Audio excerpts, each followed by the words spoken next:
केंद्र तथा फोकस के बीच हो। हम जानेंगे आज अवतल दर्पण द्वारा प्रतिबिंब बनना हम सीख रहे थे।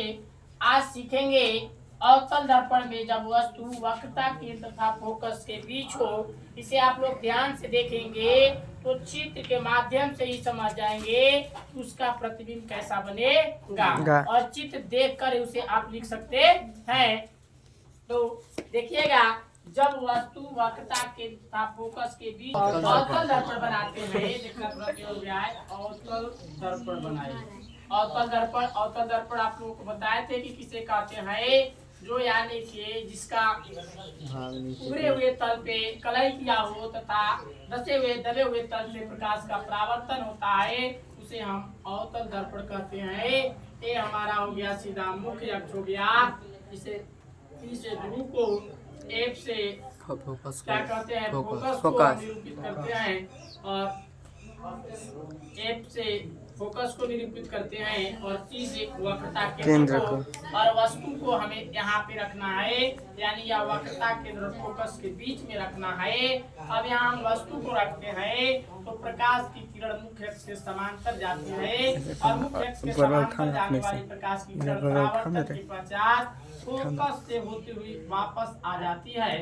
अब एक किरण हम यहाँ से ले जाते हैं, फोकस से डायरेक्ट ले जाते हैं, ऐसे फोकस से ले गए तो फोकस से जाने वाली प्रकाश की किरणें परावर्तन के पश्चात मुख्य अक्ष के समांतर हो जाती है और इसका प्रतिबिंब देखिए ये बना है, ए बना है, यह मान लेते हैं वस्तु ए है, यह बी है, इसका अब इसका प्रतिबिंब बना है, इसका प्रतिबिंब बना है, ये बना ए कामा और ये बना बी कामा मान लेते हैं, या तो इसको मान लेते हैं हम यहाँ ये वाले सिरों को ए माने थे तो इसको ए कामा मान लेते हैं, इसको बी कामा मान लेते हैं। अब आप लोग इस चित्र को ध्यान से देखिएगा, इसका प्रतिबिंब कहाँ बना है। ये तो हमारा ए भी क्या है, वस्तु है, वस्तु है। अब इसका प्रतिबिंब जो हमारा बना है, यह प्रतिबिंब है, यहाँ लिख देते हैं, यह है प्रतिबिंब,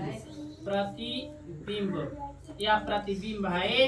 अब इसको हम नापते हैं, इंच छोटा है लेकिन देखना इसको इस तरह से अगर हम नापते हैं, यहाँ देख लेना, या मार्कर के सहायता से ही नाप रहे हैं, तो देखो ये मार्कर के सहायता से जब नापे तो हमारा ये वस्तु इतना है और यहाँ हमारा ये प्रतिबिंब बना है, पूरे मार्कर के बराबर बना है, अतः वस्तु हमारा छोटा है और प्रतिबिंब क्या बना है, बड़ा बना है। और बना कहाँ है, इसको लिख देंगे, कहाँ बना है, तो बना है वक्रता केंद्र,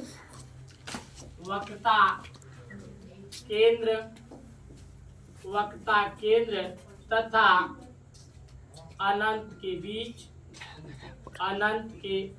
बीच बना है, अनंत के बीच में।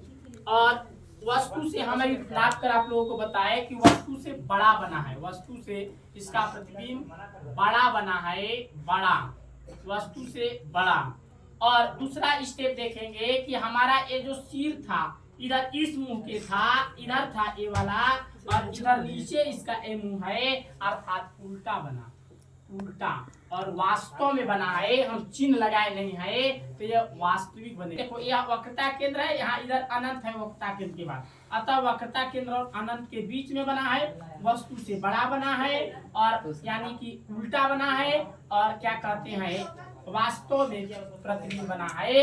यह हो गया जब वस्तु वक्रता केंद्र तथा फोकस के बीच हो। हम चित्र को देखकर ही बता देंगे, हमें रटने की आवश्यकता नहीं है, केवल चित्र को अपने में बसाना है और इसे बता देना है। तो लिख लें।